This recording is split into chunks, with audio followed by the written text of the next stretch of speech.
जब भी पाकिस्तानी क्रिकेट में फास्ट बॉलिंग का जिक्र किया जाता है, एक नाम हमेशा इस फहरिस्त में शामिल होता है और वो है उमर गुल का। उनके खतरनाक यॉर्कर्स, पेस और हाजिर दिमागी ने हमेशा उनको पाकिस्तानी बॉलिंग अटैक के लिए एक अहम असासा बनाया। भारत के 2003 के दौरे पाकिस्तान में लाहौर टेस्ट में उमर गुल को मौका मिला और उन्होंने उस मौके का भरपूर फायदा उठाया। पहली इनिंग्स में भारत के बल्लेबाजों के छक्के छुड़ा दिए। 5 विकेटें लेकर उन्होंने सिर्फ 31 रन दिए और इसी 22 पाकिस्तान ने बाआसानी वो मैच अपने नाम कर लिया। 2009 में ऑस्ट्रेलिया के खिलाफ दुबई में उमर गुल ने सिर्फ 8 रन देकर 4 विकेटें हासिल की। उनकी रिवर्स स्विंग के आगे बड़े बड़े बल्लेबाज लाजवाब हो गए और उनकी इसी खतरनाक बॉलिंग ने पाकिस्तान को 2009 T20 वर्ल्ड कप टूर्नामेंट का फातेह बनाया और 2009 T20 वर्ल्ड कप में उमर गुल टूर्नामेंट के सबसे ज्यादा विकेटें लेने वाले बॉलर रहे। वर्ल्ड कप में भी उमर गुल ने शानदार बॉलिंग का मुजाहरा किया,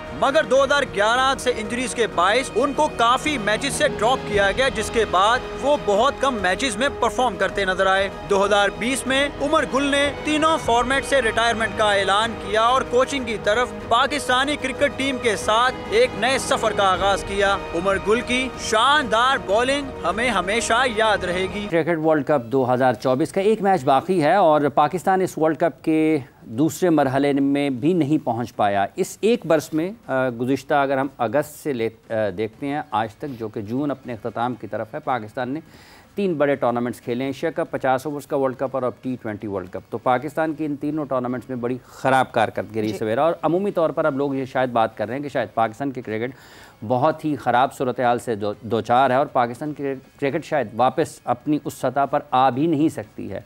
तो बहुत ज़्यादा ख़राबियाँ जहाँ पर हम देखते हैं, इस क्रिकेट ने हमें बहुत ज़्यादा खुशियाँ भी दी हैं, इस खेल ने भी बहुत खुशियाँ दी हैं और इस क्रिकेट टीम ने भी पाकिस्तान को मुख्तलिफ़ वक्तों में, आज ही की बात नहीं है, माजी में भी बहुत खुशियाँ दी हैं। इस टीम के भी कई खिलाड़ी ऐसे हैं जिन्होंने पाकिस्तान के लिए कई ऐसे अच्छे मैचेस जीते हैं जो कि खुशगवार यादें हैं पाकिस्तान क्रिकेट की। और इसके साथ साथ माजी में जब से T20 क्रिकेट शुरू हुई है और पाकिस्तान ने खेलना शुरू किया, 2007 का वर्ल्ड कप सबको याद होगा, पाकिस्तान जीता नहीं लेकिन पाकिस्तान ने अपनी हैसियत का और मौजूदगी का एहसास ज़रूर दिलाया। इसके साथ फिर 2009 का जब हम जीते हैं, उस वक्त से लेकर आप आज तक जब हम 2024 में बैठे हैं, तो कई ऐसे खिलाड़ी हैं जो पाकिस्तान के जो आवाम भी है उनके भी पसंदीदा हैं और उनके आदाद व शुमार भी बताते हैं कि वो कहीं ना कहीं अपनी ज़ाती कारकर्दगी के एतबार से भी और टीम की कामयाबियों के एतबार से भी नुमाया नज़र आते हैं। तो 3 ऐसे खिलाड़ी हैं आज हमारे पास जो कि अपनी कारकर्दगी के एतबार से आपको नुमाया नज़र आते हैं। आपके सामने हम वो रखेंगे और यहीं से एक हमारे पास एक इंस्पिरेशन भी है, एक हम जोश भी ले सकते हैं, जज्बा ले सकते हैं, तहरीक ले सकते हैं कि हमने आगे बढ़ना है। तो उन तीनों खिलाड़ियों पर नज़र डालेंगे, वापस आएंगे और फिर अपने मेहमानों से भी उनकी राय ज़रूर जानेंगे। बाबर आजम वनडे और T20 में पाकिस्तान क्रिकेट टीम के मौजूदा कप्तान हैं। उन्होंने मुसलसल बेहतरीन कारकर्दगी पेश करके दुनिया के बेहतरीन बल्लेबाजों में अपना नाम दर्ज करवाया। T20 क्रिकेट में जनवरी 2021 से सितंबर 2022 तक दुनिया के नंबर 1 बैट्समैन रहे हैं, जो कि तकरीबन 22 माह का अरसा बनता है। अप्रैल 2021 से लेकर आज तक बाबर आजम वनडे क्रिकेट के दुनिया के नंबर 1 बैट्समैन हैं। बाबर ने 2016 में पाकिस्तान के लिए टेस्ट डेब्यू किया था और उसके बाद 45.86 की औसत से 3,898 रन बना चुके हैं, जिसमें 9 सेंचुरियां भी शामिल हैं। वनडे में उन्होंने 19 सेंचुरियों के साथ साथ 56.72 की शानदार औसत से 5,729 रन बनाए हैं। T20 में उन्होंने 41.4 की औसत से 3 सेंचुरियों के साथ 4,145 रन बनाए हैं। हाल ही में बाबर ने T20 वर्ल्ड कप की तारीख में किसी कप्तान के सबसे ज्यादा रन बनाने का रिकॉर्ड भी बनाया है। बाबर के अब टूर्नामेंट में बतौर कप्तान 549 रन हैं, जो कि किसी भी खिलाड़ी के सबसे ज्यादा हैं। इसके अलावा बाबर की कवर ड्राइव को दुनिया की बेहतरीन शॉट का खिताब हासिल है। बाबर आजम मौजूदा दौर के सबसे ज्यादा चाहे जाने वाले क्रिकेटर्स में से एक हैं। जब भी पाकिस्तानी क्रिकेट में फास्ट बॉलिंग का जिक्र किया जाता है, एक नाम हमेशा इस फहरिस्त में शामिल होता है और वो है उमर गुल का। उनके खतरनाक यॉर्कर्स, पेस और हाजिर दिमागी ने हमेशा उनको पाकिस्तानी बॉलिंग अटैक के लिए एक अहम असासा बनाया। भारत के 2003 के दौरे पाकिस्तान में लाहौर टेस्ट में उमर गुल को मौका मिला और उन्होंने उस मौके का भरपूर फायदा उठाया। पहली इनिंग्स में भारत के बल्लेबाजों के छक्के छुड़ा दिए। 5 विकेटें लेकर उन्होंने सिर्फ 31 रन दिए और इसी 22 पाकिस्तान ने बाआसानी वो मैच अपने नाम कर लिया। 2009 में ऑस्ट्रेलिया के खिलाफ दुबई में उमर गुल ने सिर्फ 8 रन देकर 4 विकेटें हासिल की। उनकी रिवर्स स्विंग के आगे बड़े बड़े बल्लेबाज लाजवाब हो गए और उनकी इसी खतरनाक बॉलिंग ने पाकिस्तान को 2009 T20 वर्ल्ड कप टूर्नामेंट का फातेह बनाया और 2009 T20 वर्ल्ड कप में उमर गुल टूर्नामेंट के सबसे ज्यादा विकेटें लेने वाले बॉलर रहे। वर्ल्ड कप में भी उमर गुल ने शानदार बॉलिंग का मुजाहरा किया, मगर 2011 से इंजरीज के बायस उनको काफी मैचेस से ड्रॉप किया गया, जिसके बाद वो बहुत कम मैचेस में परफॉर्म करते नजर आए। 2020 में उमर गुल ने तीनों फॉर्मेट से रिटायरमेंट का ऐलान किया और कोचिंग की तरफ पाकिस्तानी क्रिकेट टीम के साथ एक नए सफर का आगाज किया। उमर गुल की शानदार बॉलिंग हमें हमेशा याद रहेगी। शाहिद अफरीदी दुनिया के वाहिद खिलाड़ी जिसने 22 साल में कभी भी अपने हरीफ के सामने दिफाई अंदाज इख्तियार नहीं किया, हमेशा अपने हरीफ पर अटैक किया और जब तक ग्राउंड में रहे अपने मुखालिफ पर हावी रहे। हम अक्सर तंग जहन लोगों से सुनते हैं कि अफरीदी ने क्या किया है। एक छोटा सा तज्जिया अफरीदी के कैरियर का। अफरीदी को सबसे ज्यादा छक्कों का एजाज हासिल है। अफरीदी को सिर्फ 16 साल की उम्र में सेंचुरी बनाने का एजाज हासिल है। अफरीदी को कम उम्र में तेज रफ्तार सेंचुरी का एजाज हासिल है। अफरीदी पाकिस्तान के पहले खिलाड़ी हैं जिनको सबसे ज्यादा मैन ऑफ द मैच हासिल करने का एजाज हासिल है, जबकि दुनिया में तेंदुलकर और जयसूर्या के बाद तीसरे नंबर पर सबसे ज्यादा 32 मैन ऑफ द मैच हासिल करने का एजाज रखते हैं। याद रहे, मैन ऑफ द मैच वो खिलाड़ी होता है जो मैच जिताता है।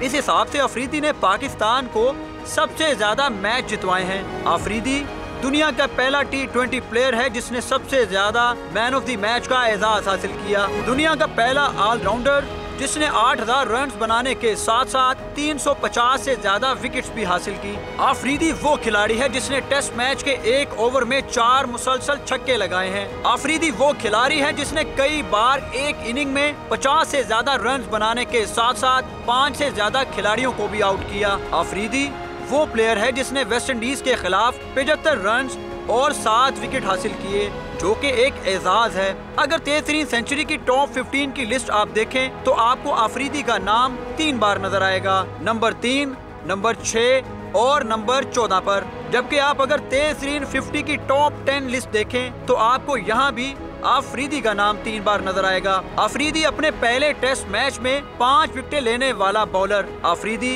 T20 वर्ल्ड कप फातेह टीम का hero, man of the series, दुनिया का वाहिद खिलाड़ी जिन्होंने 8000 रन तक अपनी स्ट्राइक रन रेट 117 से ऊपर रखा। वापस किया हमने रीलिव इन सारी मेमोरीज को, इन सारे मोमेंट्स को और इन सारे प्लेयर्स को। आपके टॉप 3 भी कोई और हो सकते हैं, ये टॉप 3 नहीं, ये वो प्लेयर्स हैं जिनके या तो जिन से मोहब्बत बहुत ज़्यादा की गई या जिन्होंने पाकिस्तान टीम के लिए इम्पैक्ट क्रिएट किया, जिनके स्टैट्स उनके लिए खुद बोलते हैं। बट साथ ही साथ ये कि इस चीज़ की भी उम्मीद दिलाई गई है कि हर शाम के बाद सवेरा होता है और हम फिर से we look forward for that कि कब वो सवेरा होगा पाकिस्तान क्रिकेट में। Talking about these players, Umar सबसे पहले मैं आपकी तरफ आऊँगी। Babar Azam was the first pick that we did here, what's your take on that?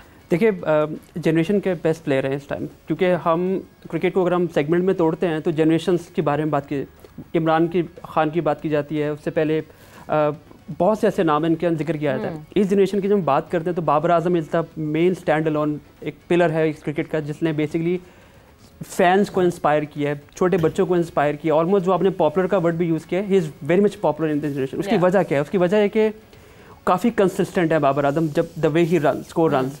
Normally जब कोई लड़का, कोई भी किसी भी टीम का लड़का खेल रहा है तो उसकी पीक इतनी लंबी चलती नहीं है, तो बाबर की जो पीक है वो इतनी कंसिस्टेंट है कि वो कहीं रिग्रेस होने का नाम नहीं ले रही। आई थिंक यही वजह है जिसकी वजह से Babar has been a main pillar of this generation, consistent in term of making runs और इंस्पायर कर रहे हैं पूरी उस जनरेशन को। यस, आप आर्ग्यू कर सकते हैं इम्पैक्टफुल नहीं है ये वो, बट अगेन इस जनरेशन में इनसे बेहतर द वे ही बैट्स, इतने एलिगेंट लगते हैं खेलते हुए, रन्स भी स्कोर करते हैं, तो पूरा पैकेज है बेसिकली जिस पे हम बात करते हैं। यही वजह है आप लोगों ने भी इसको पिक किया है, उसकी वजह भी एग्जैक्टली है कि वो इंस्पायर करते हैं। बिल्कुल, मतलब वो जो एक कंफ्यूजन हो गई है ना कि Babar the batter and Babar the captain, उसका एक जो कॉन्फ्लिक्ट है शायद उसकी वजह से मेरा फोकस बैटर पे था वैसे। तो हम बैटिंग ऑब्वियसली, बिकॉज ये हम T20 प्लेयर्स की बात कर रहे हैं, नॉट द कैप्टन की बात नहीं कर रहे। सुहेल साहब, उमर गुल मैंने अपने जो प्लेइंग कैरियर है उसमें रिवर्स स्विंग उमर गुल से ज़्यादा इफेक्टिवली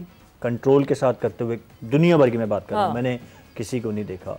2007 के वर्ल्ड कप में जिस तरीके से उमर गुल को हमने यूटिलाइज़ किया, 12 ओवर के बाद हम उनको लेके आते थे और वो जो 4 ओवर हमें करके देते थे डेथ बॉलिंग के with reverse swing, pace, aggression, लंबे बाल और यॉर्कर लीथल उनके, तो he was amazing, he was totally amazing. फिर 2009 के वर्ल्ड कप में उनकी परफॉर्मेंसेस, तो अनफॉर्चुनेटली जो T20 क्रिकेट का कैरियर उनका इतना लंबा उस हिसाब से नहीं हुआ। जो लीग क्रिकेट, फ्रेंचाइज क्रिकेट, अगर वो आजकल खेल रहे होते तो वो मेरे ख्याल में आइडियल पिक होते, सबसे पहली पिक होते। तो आई थिंक के इनकी रिवर्स स्विंग, फिर मैं कहूँगा जितना कंट्रोल के साथ जब रिवर्स स्विंग होता था ना तो उमर गुल अनप्लेबल हो जाते थे। मैंने बाकी बॉलर्स को भी देखा, रिवर्स स्विंग उनको मिलती है, बट जितने लीथल ये होते थे मैंने और किसी बॉलर को नहीं देखा। मतलब अनप्लेबल होते थे। इंग्लैंड के खिलाफ उनका एक स्पेल है वनडे में, अगर आपको याद हो, वहाँ पे उन्होंने किया था।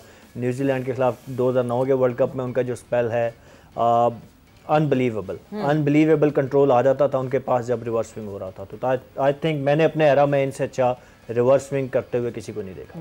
गुलडोजर फॉर गुलडोजर, बिल्कुल जी, बिल्कुल।